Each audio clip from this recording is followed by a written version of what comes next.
జాతీయ న్యాయ సహాయ సేవా కార్యక్రమాలలో భాగంగా విజయనగరం జిల్లా గజపతినగరం మండలం కాలం రాజుపేట గ్రామంలో జడ్జి ఏ విజయరాజ్ కుమార్ ప్రజలకు అవగాహన కలిగించారు. తల్లిదండ్రులు పిల్లల నడవడిక గమనించి తగిన జాగ్రత్తలు తీసుకోవాలని తెలిపారు. కుటుంబ సభ్యులు మద్యం వచ్చే భూ తగాదాలను గ్రామంలో పరిష్కరించుకోవాలని సూచించారు. గ్రామంలో సమస్య పరిష్కరించుకోవడం వలన కాలం డబ్బు ఆదా అవుతుందని గ్రహించాలని కోరారు. గ్రామంలోని పరిష్కారం కాని సమస్యలు ఉంటే ముందు పోలీస్ స్టేషన్కు తర్వాత కోర్టుకు రావాలని తెలిపారు. ఈ కార్యక్రమంలో గ్రామ సర్పంచ్ గేదెల ఈశ్వరరావు, ఎస్ఐ కిరణ్ కుమార్ నాయుడు, న్యాయవాది సాయి శేఖర్ తదితరులు పాల్గొన్నారు. Today TV staff reporter yes Shankar, Vizianagaram జిల్లా.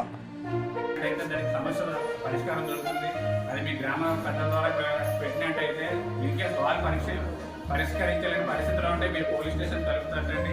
ఇన్కేస్ అక్కడ పరిష్కారం కాలేదు కోర్టు తలుపు తట్టండి. డెఫినెట్గా ఖచ్చితంగా న్యాయం జరుగుతుంది.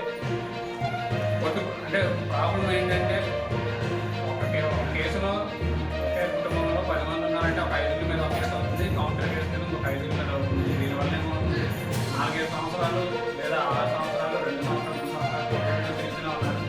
దానివల్ల మనం ఒకసారి కేసు వేయడానికి అది మీకు శిక్ష పడచ్చు, మనకు పడచ్చు, మనకు శిక్ష పడకపోవచ్చు. అది కేసు సంబంధించిన విషయాల్లో ఉంటుంది కాబట్టి. కానీ ఈ 4-5 సంవత్సరాలు మీరు కోర్టులు తిరిగిన సమయం మీకు ఎవరు ఇవ్వలేదు. అది మనం ఎప్పుడు మనం గుర్తుపెట్టుకోవాలి. మనం కోర్టుకి తిరుగుతున్నామంటే తిరుగుతున్నామంటే దానివల్ల ఏమవుతుందంటే దాన్ని ఆ రోజు జీవితం మనకు కోల్పోయినట్టే. అంటే ఇప్పుడు లాస్ట్ గురించి తిరుగుతాం అర్థం ఉంది. ఎందుకంటే ఈరోజు భూమి కూడా ప్రజలు 5 సంవత్సరాల కేసు టైంకి వచ్చినా మనకి సేవకు వచ్చినా ఆ రోజు భూమి మీద 10 లక్షల రూపాయలు ఉంటుంది. భూమి మీద పెరుగుతుందని తాగదు. కానీ కొట్లాట చిన్న చిన్న విషయాలకి కొట్లాట, చిన్న చిన్న విషయాలకి కుటుంబ సమస్యల్లో కూడా గొడవలు ఆడుకొని పోలీస్ స్టేషన్కి వెళ్ళి అక్కడ కేసు రిజిస్టర్ అయినాక మళ్ళీ కోర్టుకు వచ్చి కోర్టు నుండి ఒక 5-6 సంవత్సరాలు తిరుగుతున్నారు. దానివల్ల ఏమవుతుంది, మీ వ్యక్తిగత జీవితం మీరు ప్రశాంతంగా జీవించాల్సిన ఒక 5 సంవత్సరాలు 6 సంవత్సరాలు కోల్పోతున్నారు.